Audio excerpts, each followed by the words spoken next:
యేసు ఆమెతో, అమ్మా నాతో నీకేమి పని, నా సమయం ఇంకా రాలేదు.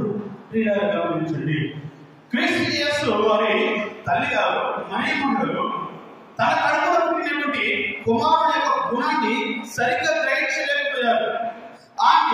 ఆయన యొక్క గుణ లక్షణాన్ని సరిగ్గా అర్థం చేసుకోలేకపోయారు. ఎందుకంటే ఆయన యొక్క గుణము తండ్రి అయిన దేవుడి నుంచి అనుగ్రహించబడింది కనుక, దేవుని పోలికలో ఆయన ఉన్నాడు కనుక, దేవుడు చెప్పిన విధంలో తండ్రి అయిన దేవుడు ఏదైతే బయలుపరుస్తున్నాడో దాని ప్రకారం ఆయన చేయాలి ఉన్నాడు. అంతేకాని మనసులు చెప్పినట్టుగా ఆయన చేసేవాడు కాదు. మనసులు చెప్పినట్టుగా ఆయన చేసేవాడు కాదు. మరి మరియమ్మ గారు కొన్నిసార్లు తొందరపడటం వల్ల టక్కులు వేసింది. అయ్యా అయ్యా ఇదిగో మరి ఇక్కడ వినియోగం జరుగుతుంది, ద్రాక్షారసం అయిపోయింది, ఏం చేయాలి మరి అని అడిగితే అంటున్నాడు, అమ్మా నాతో నీకు ఏం పని, నా సమయం ఇంకా రాలా, ఎందుకు తొందరపడుతున్నావు? ఆ సమయం వచ్చినప్పుడు తండ్రి దేవుడు